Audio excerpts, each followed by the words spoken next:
Have you ever imagined waking up one day to discover your entire life has changed while you were unconscious? The first thing I noticed wasn't the sterile smell of the hospital or the beeping machines surrounding me. It was her hand, soft, warm, and holding mine like I was the most precious thing in the world. My eyes fluttered open, and there she was. Sophia Blake, the woman who had made my work life absolute hell for the past 3 years.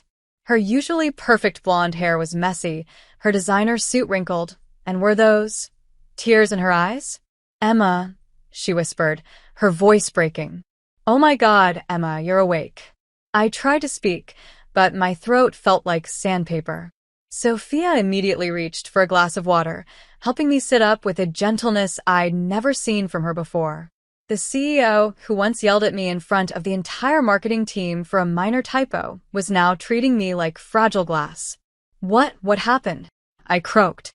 "You were in an accident, sweetheart. A car crash 6 months ago. You've been in a coma." Her voice was so tender, so full of pain and relief. "I thought I'd lost you forever." "Wait. Sweetheart? Did Sophia Blake just call me sweetheart?"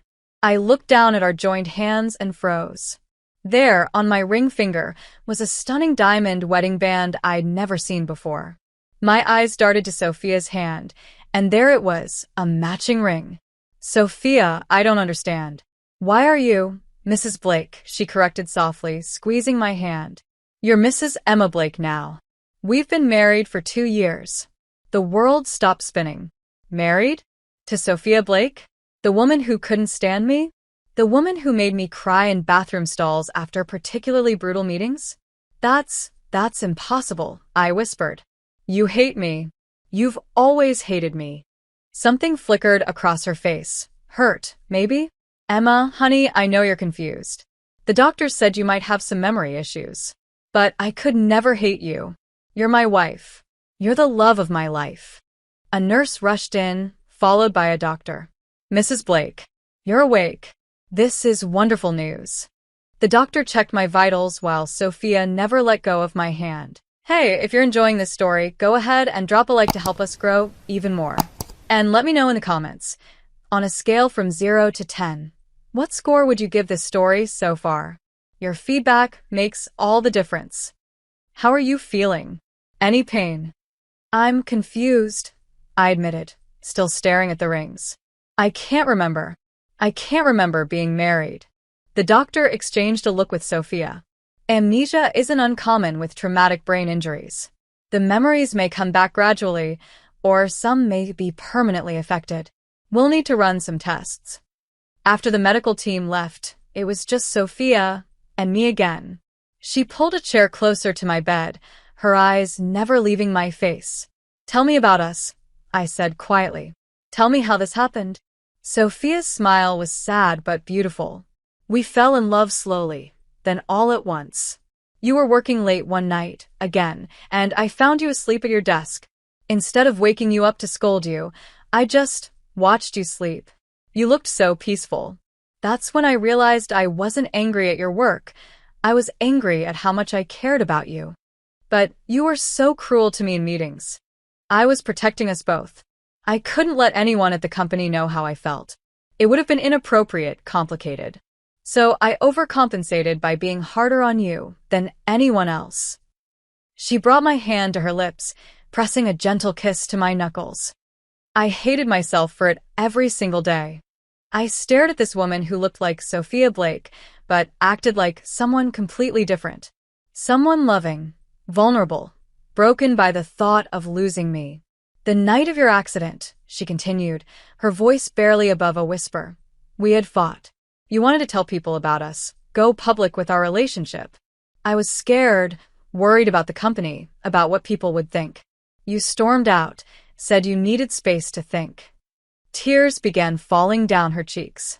"If I had just let you stay, if I had been braver, you would never have been on that road. You would never have been hurt. Sophia, I married you while you were in the coma," she confessed. "I know that sounds crazy, but I couldn't bear the thought that if something happened to you, I wouldn't be considered family. I needed to be able to make decisions for you, to take care of you. Your parents understood. They gave us their blessing." My head was spinning. This was all too much, too surreal. 6 months ago, I was single, crushing on my impossible boss who seemed to despise me. Now I'm married to her, and she's telling me we were in love. I know this is overwhelming, Sophia said, reading my expression. I know you don't remember, and I know I have to earn your trust all over again. But Emma, what we had, it was real. It was the most real thing I've ever experienced. She stood up, smoothing down her skirt. I should let you rest. The doctor said, don't go. The words came out before I could stop them.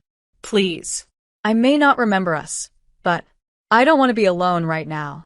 Sophia's face lit up with hope. She settled back into the chair, taking my hand again. Can you tell me more? I asked. About us. About how we fell in love. And for the first time since waking up, I saw Sophia Blake, my wife, truly smile. Will Emma's memories return? What really happened the night of the accident? And can love survive when one person doesn't remember falling in love at all? Can you imagine being taken to a home you don't remember, filled with memories you can't access? 3 days later, I was discharged from the hospital. Sophia had barely left my side, sleeping in that uncomfortable chair, bringing me my favorite foods that I apparently loved but couldn't remember enjoying. She knew I liked my coffee with 2 sugars and a splash of vanilla creamer. She knew I always ate the chocolate pudding first and saved the fruit for last. She knew me better than I knew myself, and it was both comforting and terrifying. Are you ready to go home? Sophia asked, wheeling me toward the hospital exit. I had insisted I could walk, but she refused to take any chances. I'm nervous, I admitted. What if I don't feel anything? What if being there doesn't trigger any memories? Sophia stopped the wheelchair and knelt in front of me, taking my hands. Then we'll make new memories. I fell in love with you once, Emma. I can do it again. And maybe you can too. The ride to our apartment was quiet. I stared out the window at the city I knew, but somehow everything felt different. When we pulled up to a luxury high-rise in downtown, I felt a flutter of something. Not quite recognition, but maybe familiarity? The doorman smiled warmly at us. Mrs. Blake, welcome home. We've all been praying for your recovery. Sophia thanked him while I tried to process that everyone here knew me as Mrs. Blake. In the elevator, Sophia fidgeted with her keys. I haven't changed anything in the apartment, she said. I wanted everything to be exactly as you left it. When she opened the door, I gasped. The apartment was stunning, but more than that, it felt warm. Personal. There were photos everywhere, photos of us. Photos I couldn't remember taking. In one, Sophia was kissing my cheek while I laughed at something off camera. In another, we were hiking, both sweaty and grinning. There was one from what looked like a company Christmas party, where Sophia was looking at me with such adoration while I was talking to someone else, completely unaware of her gaze. You kept photos of us at work events? I asked, picking up the Christmas party picture. Sophia blushed. That was taken before we got together. I didn't even realize someone had captured that moment until months later. You can see how obvious my feelings were, even when I was trying to hide them. I studied her face in the photo. The love there was unmistakable. How did no one at work figure it out? Oh, but they did, Sophia laughed, and the sound was beautiful. Your friend Jessica from accounting cornered me one day and said, you know, for someone who supposedly can't stand Emma, you sure do watch her a lot. I was mortified. She led me to the kitchen, where the refrigerator was covered with notes, grocery lists, and more photos. You were always leaving me little love notes, she explained, pointing to a yellow sticky note that read, Don't forget lunch meeting with investors. Also don't forget, I love you. My handwriting. My words. But I felt nothing. Sophia, can I ask you something? Anything. Why did you marry me while I was unconscious? Really? She was quiet for a long moment, then sat down at the kitchen island, patting the stool next to her. I joined her, and she took my hands again. It was becoming a habit, this constant need for physical connection. The night of your accident after the fight, I couldn't sleep. I kept picking up my phone to call you, to apologize. Then, at 2 a.m., I got the call from the hospital. They said you'd been in a car accident, that it was serious. Her voice broke. When I got there, you were already in surgery. They said the next 48 hours would be critical. I realized that I might lose you before I ever got the chance to tell you that you were right. That I was being a coward. That I wanted the whole world to know I loved you. Tears were streaming down her face now. The legal stuff was complicated. Your parents were listed as next of kin, but they live across the country. I had no rights, no say in your medical care. I was just your boss to the hospital staff. I couldn't bear the thought of being shut out of the most important decision-making of your life. So you married me. Your parents flew in immediately. When I explained everything to them, about our relationship, about how much I loved you, your mother said something I'll never forget. She said, "Sophia, I've never seen Emma as happy as she was when she talked about you. Even when she was complaining about work, we could hear the love in her voice. If this is what Emma would want, then you have our blessing." I tried to imagine my parents, practical people from Ohio, agreeing to let their daughter's boss marry her while she was unconscious. They really said yes? Your father walked me to the courthouse himself. He said, "Emma always was stubborn about going after what she wanted. If she chose you, then you must be worth it." We sat in comfortable silence for a moment. Then Sophia stood up. "Would you like to see our bedroom? Maybe being in familiar surroundings will help." Our bedroom was beautiful, with soft lighting and a king-sized bed covered in pillows. But what caught my attention was the desk in the corner, covered with papers and what looked like wedding planning materials. "What's all this?" I asked, walking over to the desk. Sophia's face lit up with a sad smile. "You were planning our real wedding. The one in the hospital was just legal paperwork. You wanted a ceremony, a celebration. You said you wanted to dance with me in front of everyone we cared about." She picked up a magazine clipping of a beautiful wedding dress. "You had been looking at dresses. This was your favorite." The dress was stunning, elegant, but not too formal. I could almost picture myself in it, walking down an aisle toward Sophia. "I want to remember," I whispered, and I meant it.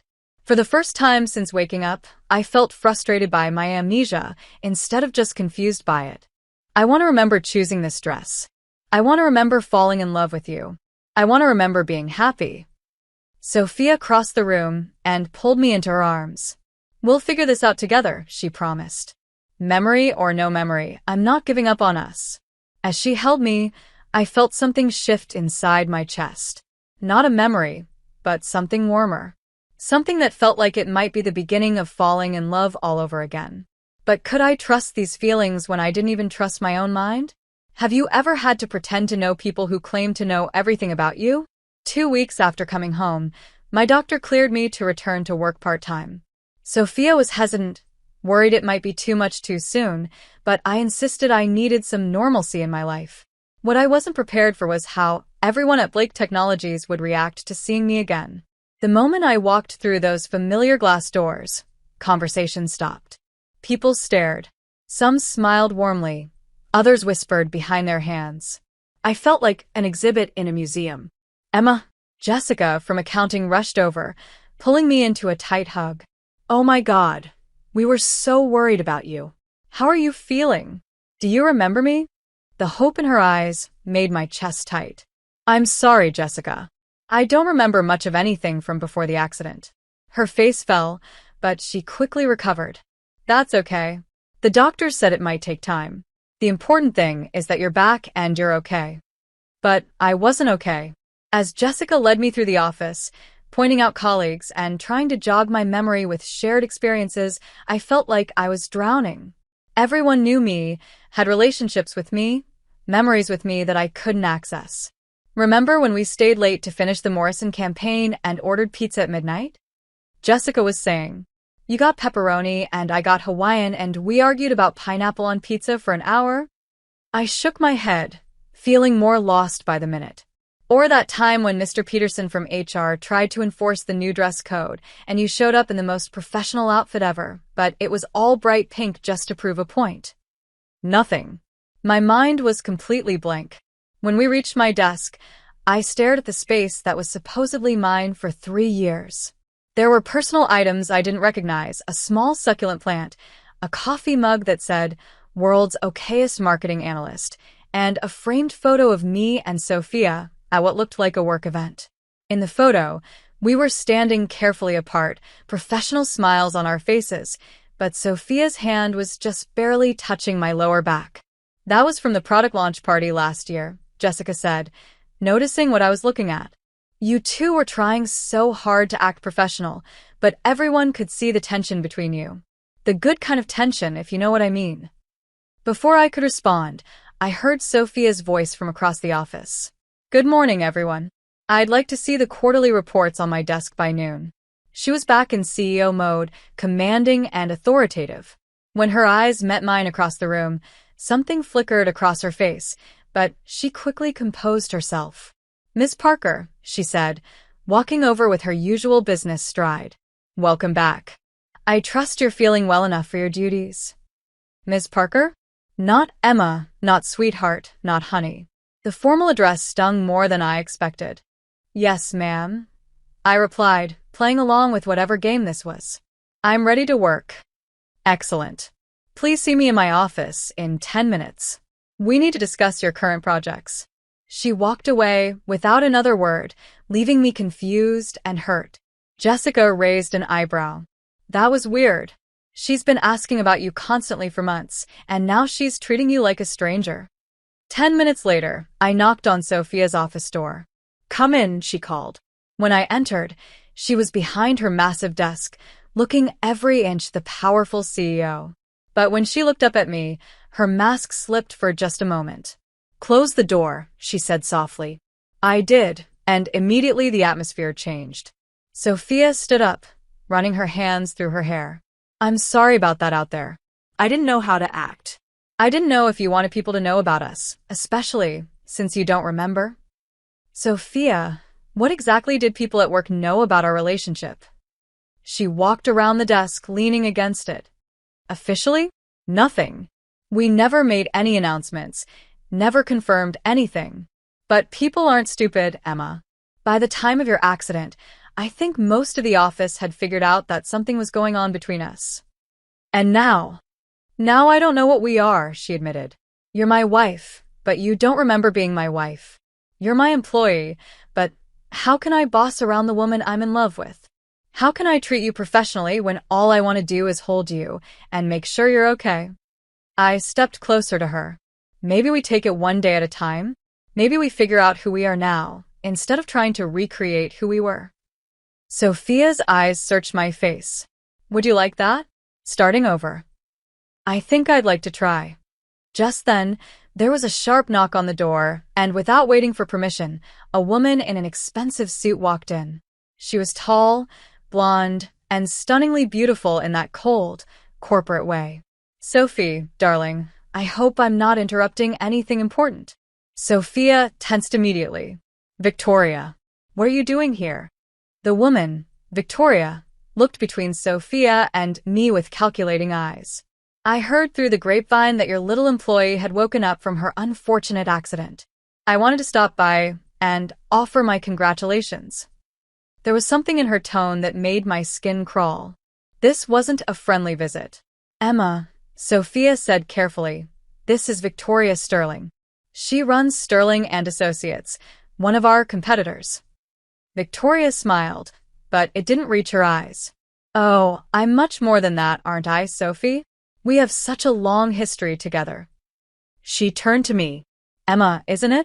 I'm so glad you're recovering. Sophie was absolutely beside herself while you were unconscious. It was quite touching, really, seeing how much she cared about a mere employee."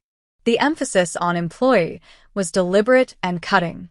Sophia stepped forward, her body language protective. "Victoria, I think you should leave." "Oh, but I haven't even shared my good news yet," Victoria continued, her smile widening. "I'm getting married next month. To James Morrison. You remember James, don't you, Sophie? Your ex-fiancé." The blood drained from Sophia's face. Ex-fiancé? Sophia had been engaged to someone else? "Congratulations," Sophia managed, her voice tight. "Now, please leave." Victoria walked toward the door, but paused next to me. "You know, Emma, there's so much about Sophie's past that I bet she hasn't told you. So many secrets. If you ever want to know the real story, you should give me a call. She placed a business card on Sophia's desk and left, leaving behind a scent of expensive perfume and the feeling that everything I thought I knew about my wife was about to change. Who was James Morrison? What secrets was Victoria talking about? And why did I suddenly feel like I was about to lose Sophia all over again? Have you ever discovered that the person you're falling in love with has been hiding their entire past from you? That night, I couldn't stop thinking about Victoria's words. Ex-fiancé? What other secrets was Sophia keeping from me? When she came home from work, she found me sitting on our couch, Victoria's business card in my hands. Emma, please tell me you're not considering calling her, Sophia said, setting down her briefcase and loosening her tie. Who is James Morrison? I asked directly. And don't tell me it's complicated or that you'll explain later. I need to know now. Sophia closed her eyes and sank into the armchair across from me. James was someone I was supposed to marry. Someone my family chose for me. Supposed to marry? What does that mean? My family is old money, Emma. The kind of family where marriages are still arranged for business purposes. James Morrison runs Morrison Industries, and a union between our companies would have been profitable. She looked at me with tired eyes. I was engaged to him for 2 years. Were you in love with him? The question came out harsher than I intended, but I needed to know. I thought I was, Sophia admitted. Or maybe I convinced myself I was because it was what everyone expected. James is a good man, charming, successful. On paper, we were perfect together. What happened? You happened, she said simply. I met you, and suddenly I understood what love actually felt like. I realized that what I had with James was comfortable, safe, but it wasn't love. Not real love. I studied her face, looking for any signs of deception. When did you break up with him? 6 months before your accident. I called off the engagement, returned the ring, and told both our families that I couldn't go through with it. Sophia stood up and began pacing. My parents were furious. They said I was throwing away my future for a phase. They couldn't understand that loving you wasn't a phase. It was the most real thing I'd ever experienced. Is that why you were so scared about going public with our relationship? Because of your family? Partly, yes. But also because I was terrified of losing you. I never felt anything like what I felt for you, Emma. It was overwhelming and beautiful and terrifying all at once. She stopped pacing and looked at me. I was a coward. I should have told you about James from the beginning. Just then, my phone buzzed. A text from an unknown number. Ask Sophia about the real reason she broke up with James. Ask her about the photos. My blood ran cold. Sophia, what photos is Victoria talking about? Sophia's face went white. Emma, please don't listen to her. Victoria is vindictive and manipulative. She's been trying to destroy me for years. What photos? I repeated, standing up. Sophia was quiet for a long moment, then went to her laptop. There were photos of us, she said quietly. Someone took pictures of us together and sent them to James. What kind of pictures? Pictures of us kissing in my office after hours. Pictures of us holding hands in the parking garage. Someone had been watching us, documenting our relationship. My heart was pounding. Who took them? We never found out for sure, but James received them anonymously in the mail. He confronted me, and I couldn't deny it anymore. I couldn't keep pretending I loved him when I was desperately in love with you. Sophia showed me her laptop screen. There was an email from James Morrison sent just 3 days ago. The subject line read, I heard about Emma's accident. We need to talk. He's been contacting you? I asked, feeling sick. He started reaching out after your accident. He said he was sorry about what happened, that he wanted to be there for me during a difficult time. Sophia closed the laptop quickly. I haven't responded to any of his messages. But you kept them, I pointed out. Why didn't you tell me about this? Because you have enough to deal with right now. You're trying to rebuild your life, recover from a traumatic injury, and figure out our relationship. The last thing you needed was to worry about my ex-fiancé trying to reinsert himself into my life. Another text came through on my phone. Meet me tomorrow at Cafe Luna at 2 p.m. There's so much more you need to know about your wife's past. V. I showed Sophia the message. Her face hardened with anger. Emma, promise me you won't meet with her. Victoria Sterling is toxic. She destroys everything she touches. Maybe I need to hear what she has to say, I said. Maybe I need to understand what I'm really dealing with here. You're dealing with me? Sophia said, her voice rising. You're dealing with a woman who loves you so much that she gave up everything, her family's approval, her perfect arranged marriage, her carefully planned future, just to be with you. You're dealing with someone who married you while you were unconscious because the thought of losing you was unbearable. Tears were streaming down her face now. I know I should have told you about James from the beginning. I know I should be handling his messages better. But Emma, please don't let Victoria poison what we're trying to rebuild. She has her own agenda. What agenda? She's always been jealous of what I have. When we were in college, she tried to sabotage every relationship I had. She's the one who introduced me to James in the first place, thinking she could control the situation.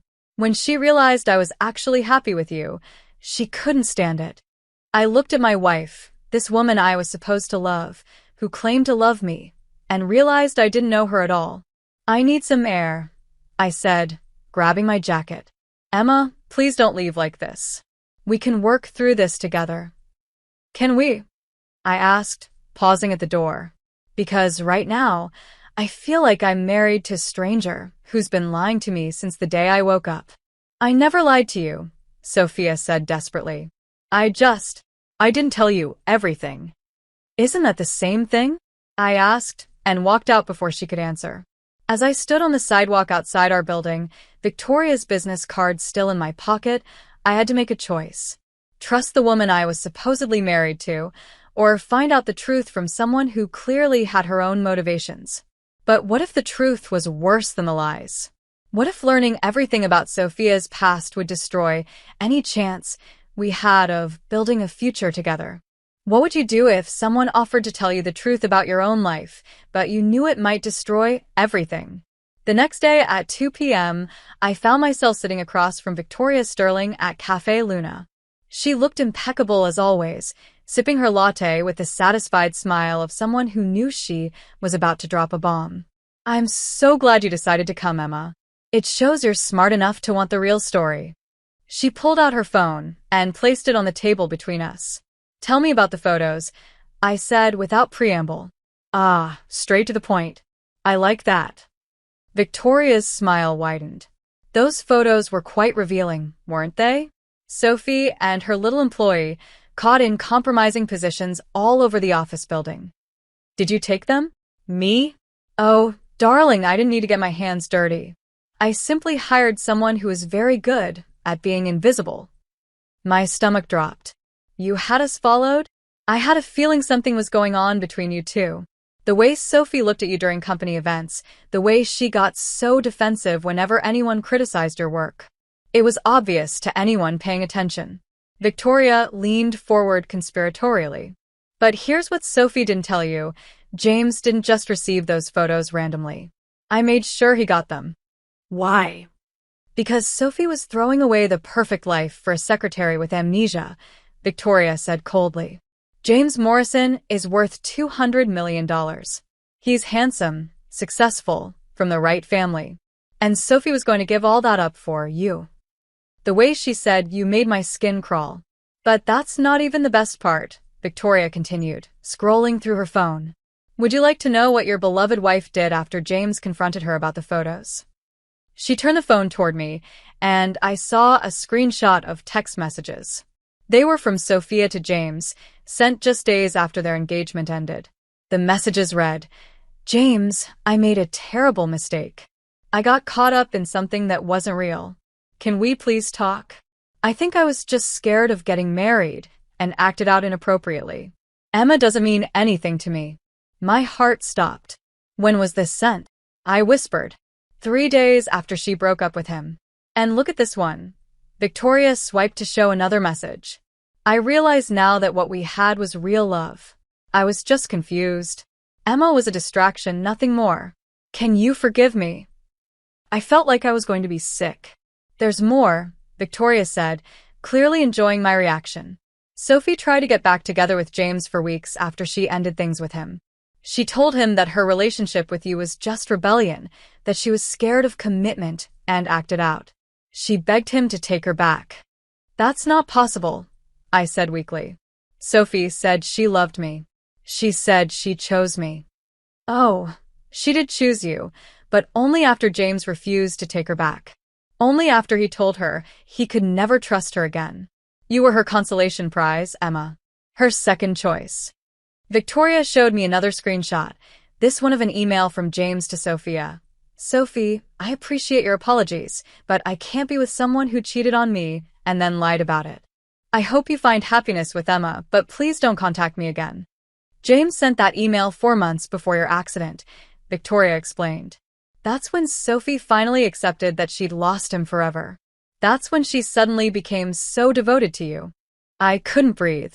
Everything Sophia had told me about choosing love over duty, about being brave enough to follow her heart, it was all a lie. She hadn't chosen me. She'd been rejected by James and settled for me. There's one more thing, Victoria said, pulling out a printed email. This is from Sophie to James, sent the day before your accident. She handed me the paper and I read it with shaking hands. James, I know you said not to contact you, but I can't stop thinking about what we had. Emma is pushing me to go public with our relationship, and I don't know what to do. Part of me wonders if I made the wrong choice.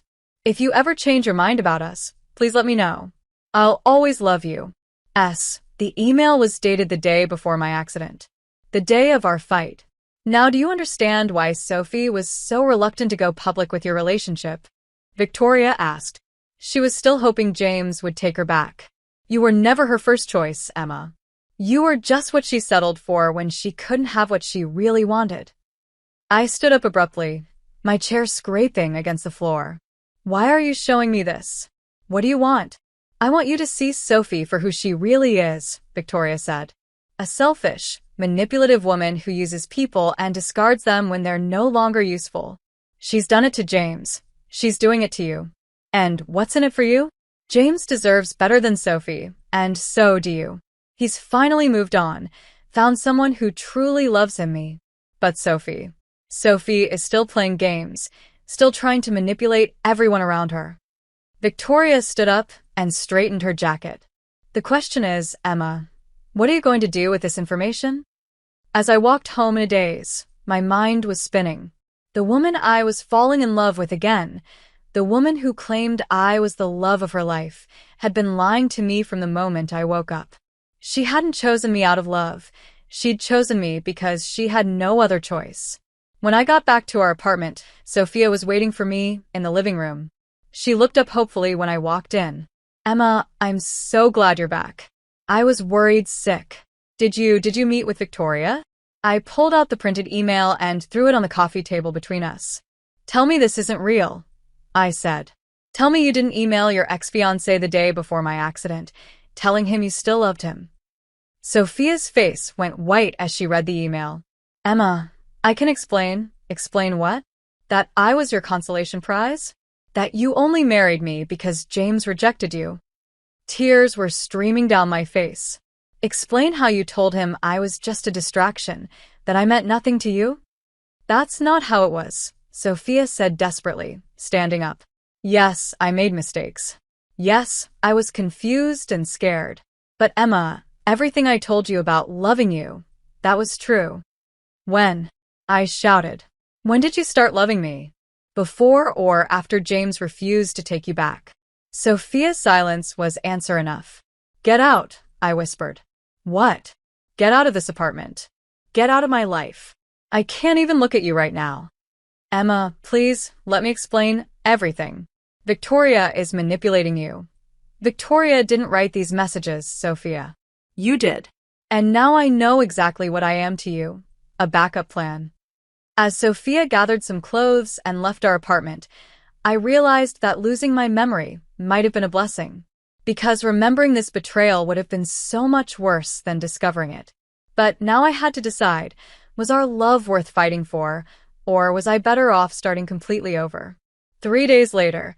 Have you ever tried to sleep on the couch of a house that should be yours, but no longer feels like home? I had spent 3 nights on the living room sofa, refusing to return to the bedroom I shared with Sophia. She had tried calling me dozens of times, sent messages, even sent flowers, but I ignored everything. On the morning of the 4th day, I found a letter slipped under the door. Emma, I know you don't want to talk to me, but please, just read this. I need you to know the whole truth, not Victoria's version of it. Meet me at our coffee shop. You know the one, even if you don't remember. The little place on 5th Street where we had our first real conversation. I'll be there every day at 3 p.m. until you come. I love you more than I've ever loved anyone, and I'm not giving up on us. Sophia. I crumpled the letter and threw it in the trash, but an hour later, I found myself digging it out again. Our coffee shop? I didn't remember any coffee shop, but something about 5th Street felt familiar. Against my better judgment, I found myself walking toward downtown at 2:45 p.m. The coffee shop was a tiny place called Grind Coffee, wedged between a bookstore and a flower shop. Through the window, I could see Sophia sitting at a corner table, nervously checking her phone. She looked terrible. Her usually perfect hair was messy, her eyes were red from crying, and she was wearing the same clothes I'd seen her in yesterday. When I walked in, her face lit up with hope and relief. Emma, you came. I'm not here to forgive you, I said, sitting down across from her. I'm here because I need answers. Real answers this time. Sophia nodded, her hands wrapped around a coffee cup like it was an anchor. Ask me anything. I promise I'll tell you the truth, even if it makes you hate me more. Did you really tell James the first meant nothing to you? Yes, she whispered. But Emma, you have to understand the context. When James confronted me with those photos, I panicked. I had never been in love before, real love. What I felt for you terrified me because it was so much stronger than anything I'd experienced with James. So you threw me under the bus to save yourself. I was a coward, Sophia admitted. I was scared of losing my family, my security, everything I'd built my life around. So I tried to convince James and myself that what we had was just a mistake, just confusion. She reached across the table, but I pulled my hands away. But Emma, even as I was saying those words, I knew they were lies. I couldn't stop thinking about you, couldn't stop missing you. The email to James the day before my accident. I said, were you planning to leave me for him? Sophia's face crumpled. No. Yes. I don't know. I was confused and scared about going public with our relationship. You wanted the world to know about us, and I was terrified. So I reached out to James because he represented the safe choice, the easy path. The path where you didn't have to be gay. The words came out harsher than I intended, but they needed to be said. That's not fair, Sophia said, but then she paused. Actually, maybe it is fair. Maybe that was part of it. Being with James meant I could have the life my family expected, the life society approved of. Being with you meant I had to be brave enough to live authentically, and I wasn't sure I was that brave. A young barista came over and asked if I wanted anything. I ordered a coffee with 2 sugars and vanilla creamer without thinking, then realized that Sophia was staring at me with tears in her eyes. You remember, she whispered. You remember how you like your coffee. I looked down at my hands, frustrated. My body remembers. That doesn't mean I forgive you. Emma, can I tell you about the night of your accident? The real story, not the version I told you in the hospital. I nodded reluctantly. Sophia took a shaky breath. We fought because you said you were tired of hiding. You said you wanted to move in together officially, wanted me to meet your parents, wanted to plan a real wedding. And I told you I wasn't ready. Because you were still hoping James would take you back. Because I was terrified, Sophia corrected. I had just gotten an email from my mother that day. She had heard rumors about us and threatened to cut me off completely if they were true. She said I was destroying the family name, destroying everything she and my father had worked for. So you chose your family over me. I chose fear over love, Sophia said. And you stormed out, saying you needed to think about whether you could be with someone who was ashamed of you. You said maybe Victoria was right about me. Victoria had talked to me before? She had been filling your head with doubts for weeks. telling you that I would never choose you over my family money, that I was just experimenting, that you deserved someone who was proud to be with you. Sophia's voice broke. And the terrible thing is, she was right. You did deserve better than someone who was too scared to love you openly. What happened after I left? I sat in our apartment for hours, crying. Around midnight, I called my mother back and told her that yes, the rumors were true. I told her I was in love with you, and that if she couldn't accept that, then I didn't want her money or her approval. Sophia looked directly at me. I chose you, Emma. It was too late, but I chose you. I was planning to drive to your friend Jessica's house where you were staying and tell you that I was ready to build a life with you, no matter what it cost me. But I was already in the accident. Your car was hit by a drunk driver at 12:47 a.m. I got the call from the hospital while I was getting dressed to come find you. She wiped tears from her cheeks. The last thing you heard from me was that I wasn't ready to choose you. I never got the chance to tell you that I had. I stared at this woman who was supposedly my wife, trying to process everything she'd told me. How do I know you're telling the truth now? How do I know this isn't just another story to make yourself look better? Sophia pulled out her phone and scrolled through her messages. This is the text I sent you at 12:15 a.m., 15 minutes before you were hit. She showed me the screen. Emma, I just called my mother and told her about us. I'm done hiding. I'm done being scared. I love you, and I want the whole world to know it. I'm coming to get you, so we can start our real life together. Please don't give up on us. I stared at the message, noting the timestamp. You never sent this. It's still in your drafts. Because your phone was destroyed in the accident. I've kept it in my drafts for 6 months, like a prayer I never got to say. The coffee shop suddenly felt too small, too warm. I stood up abruptly. I need air. Emma, wait. I'm not leaving, I said. I just need a minute. Outside on the sidewalk, I tried to make sense of everything. Sophia had been scared, had made terrible choices, had hurt me.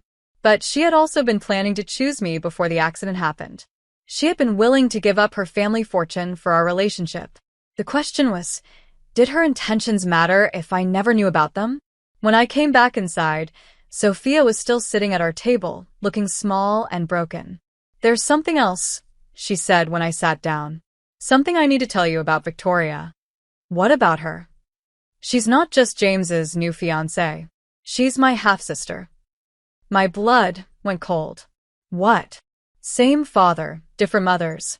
My father had an affair 25 years ago, and Victoria was the result.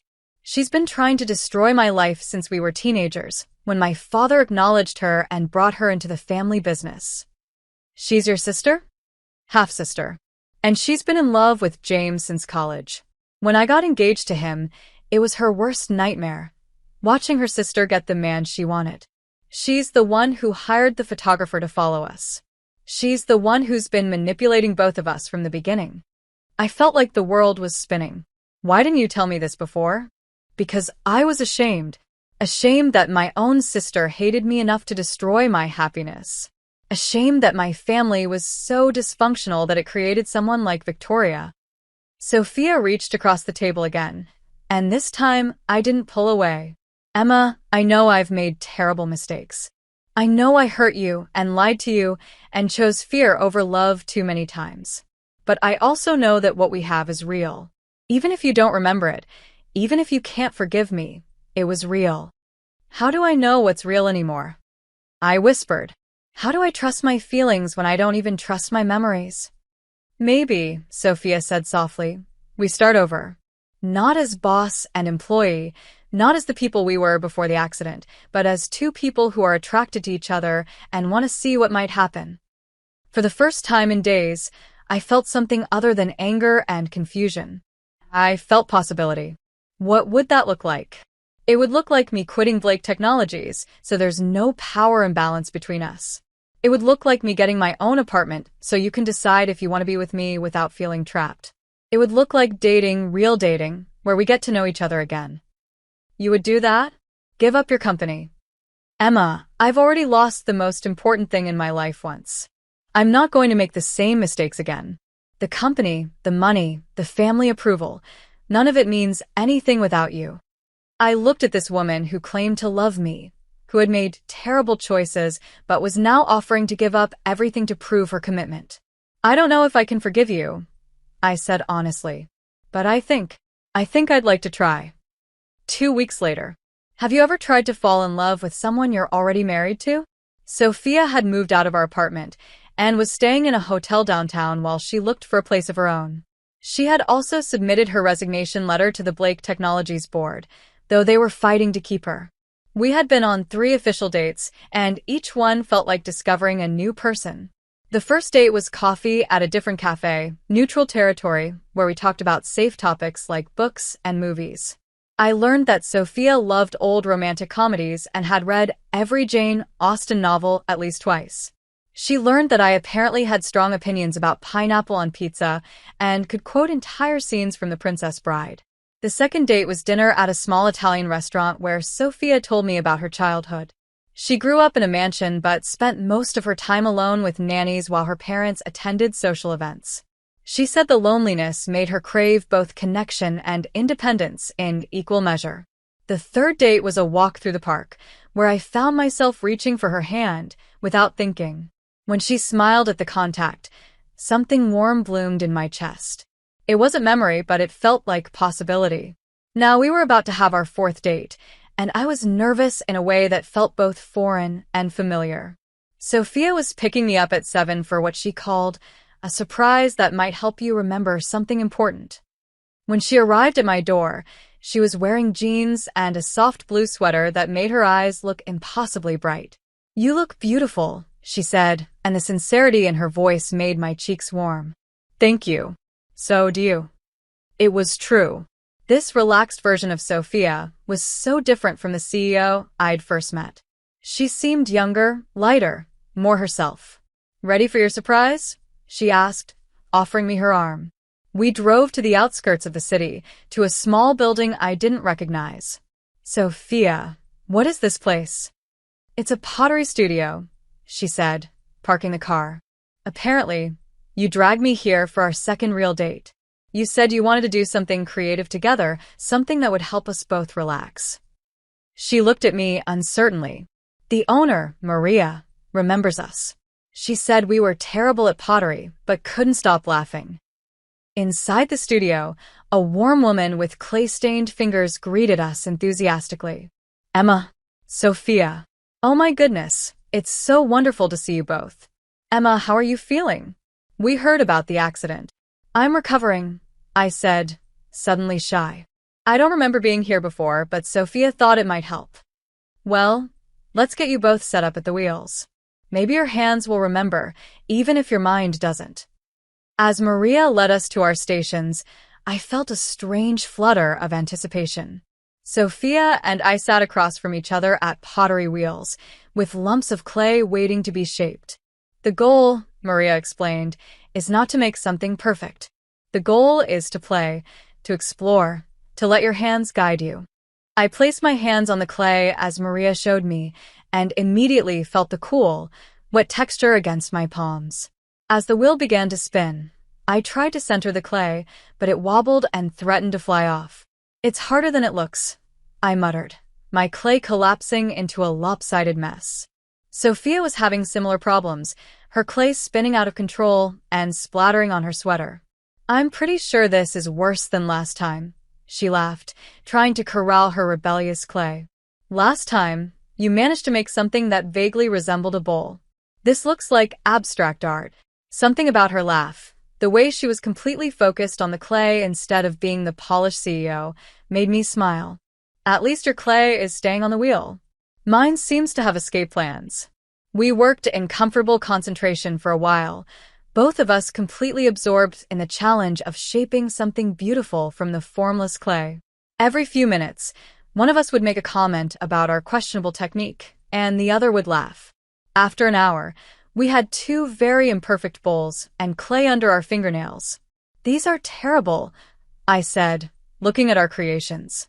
"Wonderfully, perfectly terrible," Sophia agreed. "Just like last time." As we cleaned up, Maria pulled me aside. "You know, Emma, you two were so happy when you came here before." Sophia was different then, more relaxed, more herself. And you looked at her like she hung the moon. What do you mean? I mean that whatever you're working through now, don't give up. Some love is worth fighting for, even when it's complicated. On the drive home, Sophia was quiet. What are you thinking about? I asked. About how much I missed this, she said. Missed what? Missed you laughing. Missed seeing you concentrate so hard on something simple and beautiful. Missed being able to just exist with you, without all the complications. We pulled up to my apartment building, but neither of us moved to get out of the car. Sophia, can I ask you something? Always. When you were engaged to James, were you ever this relaxed with him? Did you ever just play? She considered the question seriously. No. With James, I was always performing. Being the perfect fiancé, the perfect merger of two powerful families. Everything was planned, staged, appropriate. She turned to look at me. With you, I could be messy. I could be imperfect. I could be myself. Is that why you fell in love with me? Because I let you be imperfect. I fell in love with you because you saw through all my walls and liked what you found underneath. You made me want to be brave enough to show you more. We sat in the car as the engine ticked cooling, both of us aware that this moment felt important. Emma, there's something I need to tell you. The Blake Technologies board rejected my resignation. What? Why? Because legally, as your spouse, you're now part owner of the company. They can't accept my resignation without your approval. I stared at her. I own part of Blake Technologies. When we got married, you automatically became entitled to half of my shares. It was in the prenup your parents insisted on. They wanted to make sure you were protected. My mind was spinning. So, I could fire you if I wanted to? Technically, yes. You could also demand I stay. You have significant power over my future, Emma. The irony wasn't lost on me. 6 months ago, Sophia had all the power in our relationship. Now I held her professional future in my hands. What do you want me to do? I asked. I want you to do whatever feels right to you. If you think I should leave the company, I'll leave. If you think we can find a way to work together while we figure out our personal relationship, I'll stay. The choice is entirely yours. I looked at this woman who had given up her family's approval, was willing to give up her company, and was now literally putting her future in my hands. Sophia, do you remember what you said to me at the pottery studio the first time we went? I said a lot of things to you that night. You said that love wasn't about finding someone perfect. It was about finding someone worth fighting for, imperfections and all. Sophia's eyes widened. You remember that? I don't remember it, but Maria told me. I reached across the car and took her hand. I think I want to fight for this. For us. I want to try. Are you sure? Even knowing everything you know about my past, about my mistakes. Especially knowing about your mistakes. Because now I know you're human, not some impossible standard I could never live up to. I squeezed her hand. But I have conditions. Anything. No more secrets. No more protecting me from difficult truths. We're partners in this, equals. Done. And we go to counseling. Together. I need help processing all of this, and we need help learning how to communicate better. Absolutely. And you're not quitting Blake Technologies. We're going to figure out how to make this work professionally and personally. I'm not going to be the reason you give up something you built. Sophia's smile was like sunrise after a long night. So, what does this mean for us? It means we keep dating. It means we keep getting to know each other. It means we see if what we're building now is strong enough to last. I leaned across the car and kissed her softly. It was our first real kiss since I'd woken up from the coma, and it felt like both a beginning and a homecoming. When we broke apart, Sophia rested her forehead against mine. I love you, Emma Blake. I think, I said, smiling, I'm falling in love with you too, Sophia Blake. As I walked up to my apartment, I realized that sometimes losing everything is the only way to find out what's truly worth keeping. And sometimes, the best love stories are the ones where you get to fall in love with the same person twice. 1 month later. Have you ever had to rebuild trust while falling in love at the same time? It's like trying to construct a house while the foundation is still settling, possible, but requiring constant attention and care. Sophia and I had been seeing Dr. Rebecca Martinez, a couples therapist who specialized in trauma and memory loss, twice a week. The sessions were intense, sometimes painful, but they were helping us understand not just what had gone wrong, but how to build something stronger. Trust isn't just about believing someone won't hurt you, Dr. Martinez had said during our last session. It's about believing they'll be honest when they do hurt you, and that you can work through it together. Today was different, though. Today, Sophia was taking me somewhere she said was important to our story, a place that might trigger some memories, but more importantly, would show me who we were when we were happiest. We drove for almost an hour outside the city, to a small lakeside cabin nestled among pine trees. Sophia, whose place is this? I asked as we got out of the car. It's ours, she said softly. We bought it together 3 months before your accident. It was going to be our weekend retreat, the place where we could just be ourselves without worrying about work or family or anyone else's opinions. The cabin was rustic but charming, with a wraparound porch and large windows facing the lake. As Sophia unlocked the door, I felt that strange flutter of almost recognition that had become familiar. We never got to use it, she continued, leading me inside. After your accident, I couldn't bear to come here alone. This is actually the first time I've been back. The interior was cozy and warm, with exposed wooden beams and a stone fireplace. But what caught my attention were the personal touches, photos of us that I'd never seen, books with 2 different sets of bookmarks, a half-finished puzzle on the coffee table. We were working on that puzzle the last weekend before your accident, Sophia said, noticing where I was looking. It's 1,000 pieces, all blue sky and water. You said it was impossible, but you refused to give up on it. I walked over to the puzzle, running my fingers over the scattered pieces. What else did we do here? We talked about the future, about maybe getting a dog, about planting a garden next spring, about growing old together in this place. Sophia's voice was wistful. You had so many plans, Emma. You said this cabin was going to be where we wrote the real story of our lives. She led me to the bedroom, where there were more photos on the nightstand, candid shots of us laughing, cooking together, lying in bed on lazy Sunday mornings. You took most of these, she said. You said you wanted to document our happiness, prove to yourself that it was real. I don't look like I'm pretending in these photos, I observed. You weren't. Here, away from everyone else, you were completely yourself. Funny, creative, surprisingly competitive about board games. She smiled at the memory. You beat me at Scrabble every single time, and you gloated about it. I like Scrabble? You love word games. You said they made you feel smart and powerful. Sophia sat on the edge of the bed. Emma, I brought you here because I wanted you to see who we were when all the complications were stripped away. This is who we could be again if we choose it.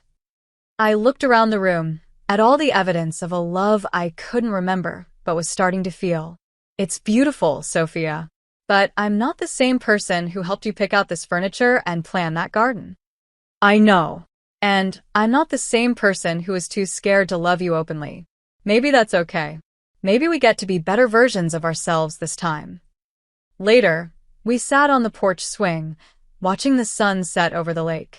The silence between us was comfortable, filled with possibility rather than tension. There's something I need to tell you, Sophia said suddenly. Victoria called me yesterday. My stomach clenched.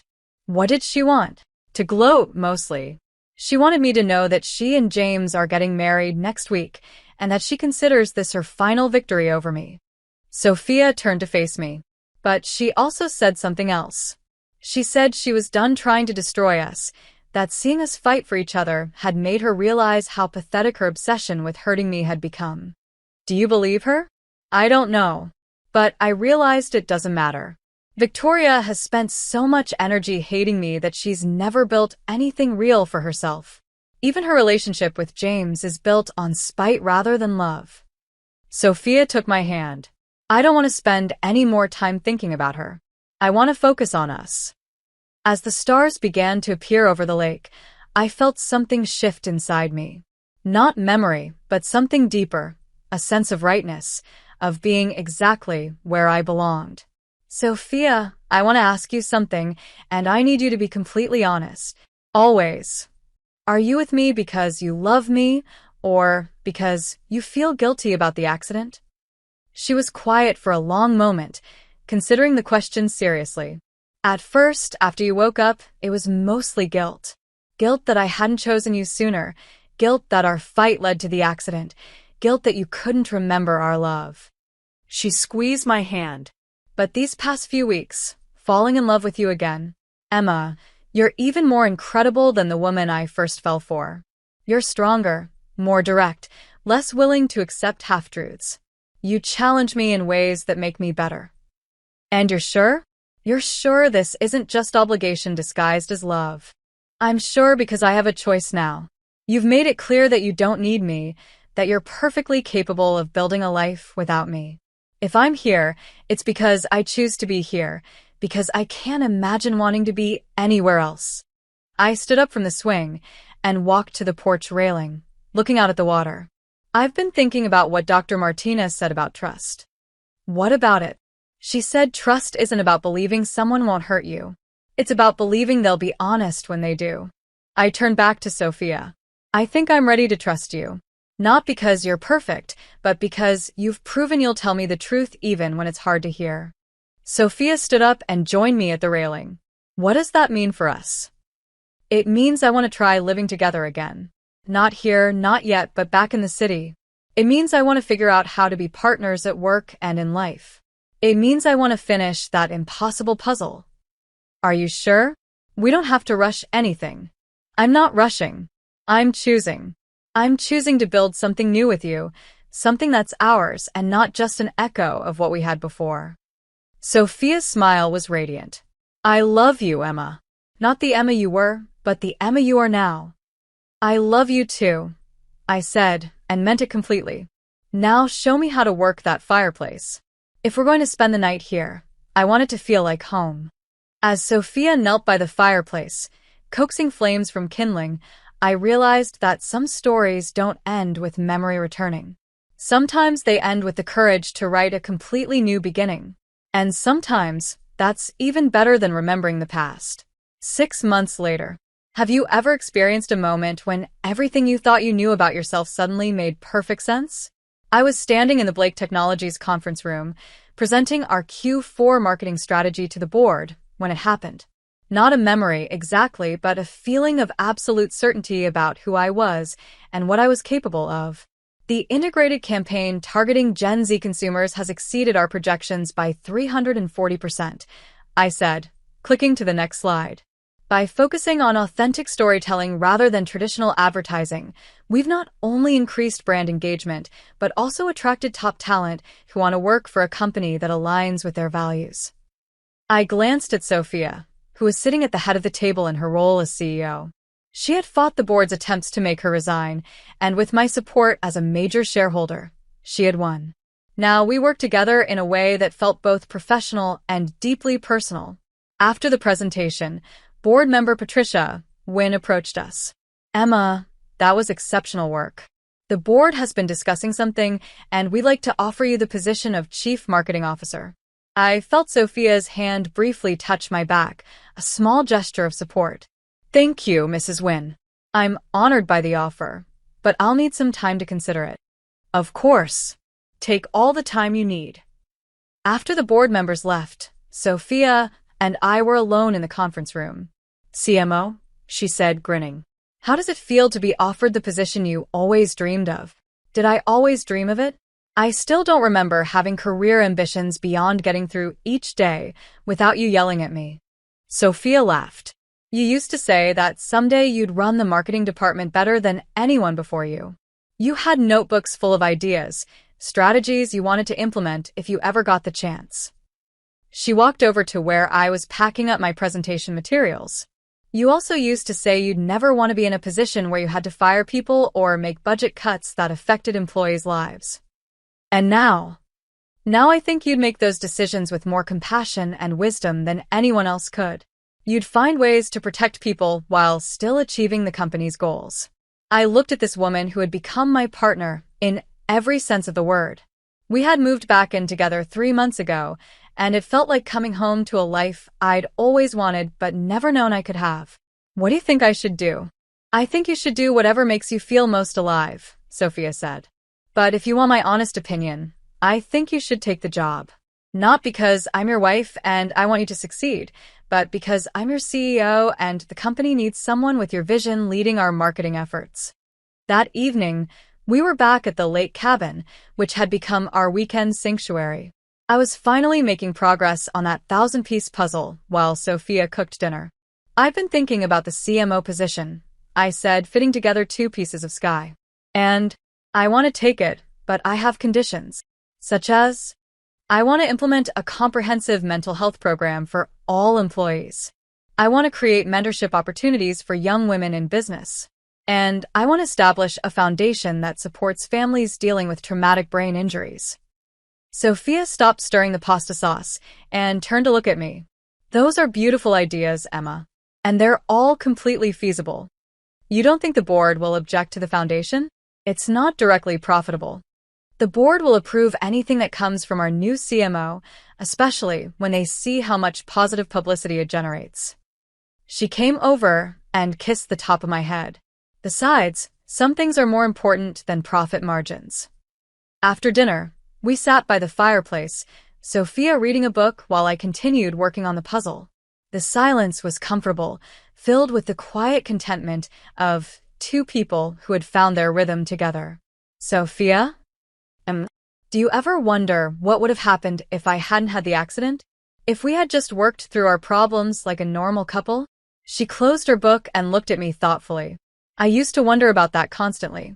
But honestly, I think we might have broken up. Really? I was so trapped in my own fear, Emma. I was so worried about what everyone else thought that I wasn't being honest with myself about what I wanted. The accident, horrible as it was, forced me to confront what really mattered. She moved from her chair to sit beside me on the floor. And you've grown so much since then. You're more confident, more assertive. You know your own worth in a way that I'm not sure you did before. Maybe trauma changes people, I said, fitting another puzzle piece into place. Maybe it strips away all the things that don't matter and leaves only what's essential. Maybe, Sophia agreed. Or maybe it gives people permission to become who they were always meant to be. I looked at the puzzle, now about 3/4 complete. All that blue sky and water that had seemed impossible was finally taking shape. I have something to tell you, I said. Yesterday, I remembered something.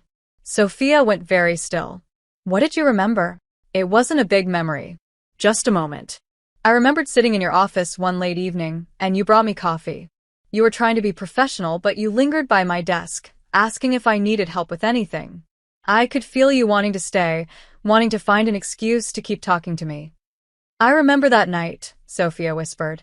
It was the first time I admitted to myself that what I felt for you wasn't just attraction. It was deeper than that. When I remembered it, I felt what I felt that night. The excitement, the possibility, the way my heart raced when you smiled at me. I turned to face her. It was like getting a gift from my past self. Are more memories coming back? Little fragments here and there. But the strange thing is, I don't need them anymore. The life we're building now feels complete without them. I placed the final corner piece of the puzzle, completing a section of clouds. I used to think that not remembering our old love story was a tragedy. Now I think it might have been a gift. We got to choose each other twice. Sophia's eyes filled with tears. Emma Blake, will you marry me? Again? What? I mean a real wedding this time. Not a desperate legal ceremony in a hospital chapel, but a celebration of who we are now and who we want to become together. I looked at this woman who had fought for us when I couldn't even remember there was an US to fight for. Are you proposing to your own wife? I'm proposing to the woman I want to spend the rest of my life with, who happens to already be my wife through the strangest circumstances imaginable. I laughed, feeling lighter than I had in months. Yes, Sophia Blake. I will marry you again. As she kissed me beside the fireplace, with the completed section of puzzle and the promise of more pieces to come, I realized that some love stories don't follow traditional patterns. Sometimes they start in the middle. Sometimes they require you to lose everything to find what matters most. And sometimes, the most beautiful thing about love is not that it endures despite obstacles, but that it can be reborn even stronger than before. 1 year later, have you ever stood at the altar knowing that this time, you're marrying exactly the right person for exactly the right reasons? The garden behind the lake cabin was transformed with white roses and fairy lights strung between the trees. Our family sat in white chairs arranged in neat rows, watching as I walked down a makeshift aisle towards Sophia, who was wearing the most beautiful navy blue dress I'd ever seen. My parents had flown in from Ohio, and surprisingly, Sophia's parents were there too. After months of family therapy sessions that Dr. Martinez had recommended, they had slowly come to accept our relationship. Her mother had even helped me choose the dress I was wearing, the same one from the magazine clipping Sophia had saved from our old wedding planning. "You look absolutely radiant," my father whispered as he walked me down the aisle. "Your mother and I are so proud of the woman you've become." When I reached Sophia, she was crying happy tears. "Ready to do this right this time?" she whispered. "I've been ready since the day I chose to trust you," I whispered back. Our friend Marcus, who had gotten ordained online specifically for this ceremony, began the service. "We're gathered here today to celebrate something remarkable, not just the love between Emma and Sophia, but their courage to fight for that love even when the odds seemed impossible." I looked out at our guests. Jessica from accounting was there, dabbing her eyes with a tissue. Dr. Martinez sat next to her husband, beaming with pride at how far we'd come. Even some of our Blake Technologies colleagues had made the trip, including the entire marketing team that now reported to me as CMO. "Emma and Sophia have written their own vows," Marcus continued. "Emma, would you like to go first?" I took Sophia's hands, looking into the eyes that had become my home. "Sophia, a year ago, I didn't remember loving you, but my heart knew something my mind had forgotten. You taught me that love isn't just about the memories we share, but about the choice we make every day to build something beautiful together." My voice grew stronger as I continued. "You've seen me at my most confused, most angry, most vulnerable, and you never stopped believing that we were worth fighting for. Today, I choose you not because of who we were, but because of who we are and who we're becoming together." Sophia's vows were just as heartfelt. "Emma, you gave me the greatest gift anyone has ever given me. You gave me a second chance to love you right. You taught me that courage isn't the absence of fear, it's choosing love despite the fear. You made me brave enough to be exactly who I am, and I promise to spend the rest of our lives helping you be exactly who you are too." When Marcus pronounced us married again, our kiss was met with cheers and applause from everyone who had supported us through the darkest and brightest moments of our journey. During the reception, which was held on the cabin's porch and lawn, I found myself watching Sophia as she laughed with my parents, helping them understand the technical aspects of my job that they'd never quite grasped. "She's good for you," my mother said, appearing beside me with 2 glasses of champagne. "I can see why you fell in love with her twice." "Were you surprised when we told you about everything that happened?" I asked. "With Victoria, the amnesia, all the complications?" "Honey, after 40 years of marriage to your father, I've learned that love is never simple. What surprised me was how you both chose to fight for it instead of giving up when things got difficult." As the evening progressed, I found myself pulled aside by various guests who wanted to share their thoughts about our journey.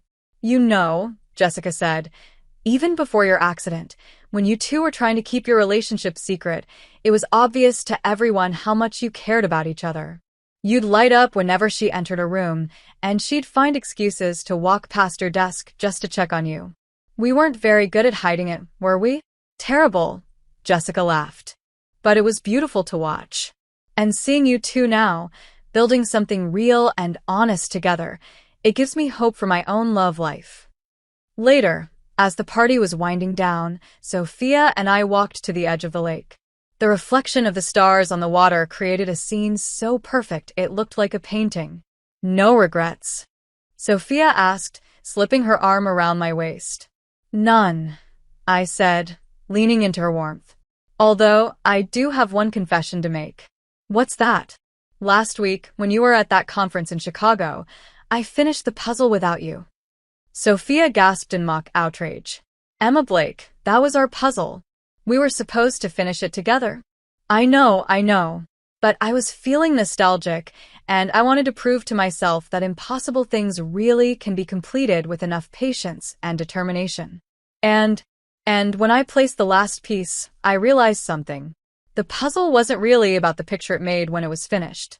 It was about the time we spent working on it together, the conversations we had while we searched for the right pieces, the satisfaction of making something whole. I turned to face my wife. Our relationship is like that puzzle, Sophia. It's not about recreating some perfect image from the past. It's about the process of building something beautiful together, piece by piece, day by day. I love you, Emma Blake, Sophia said, kissing me softly. I love you too, Sophia Blake. Thank you for teaching me that sometimes the best love stories are the ones where you get to fall in love with the same person in completely different ways. As we walked back toward the cabin, where a few close friends were helping clean up from our perfect day, I reflected on the journey that had brought us here. I had lost 6 months of my life to a coma and years of memories to amnesia. But in return, I had gained something invaluable, the knowledge that real love isn't about remembering every moment you've shared with someone. It's about choosing to create new moments, even when you're scared, even when you're uncertain, even when everyone around you thinks you're making a mistake. 6 months later, Sophia and I launched the Emma Blake Foundation for Traumatic Brain Injury Support, funded by both our personal resources and corporate donations from Blake Technologies. Our first initiative was a program pairing TBI survivors with mentors who had walked similar paths. Victoria sent a congratulatory card for our foundation launch, along with a note that simply said, "You both deserve this happiness." I'm sorry it took me so long to see it. James Morrison, now Victoria's husband, had sent a generous donation and a letter expressing his admiration for how we had turned our challenges into a way to help others. The past, it seemed, had finally made peace with the future.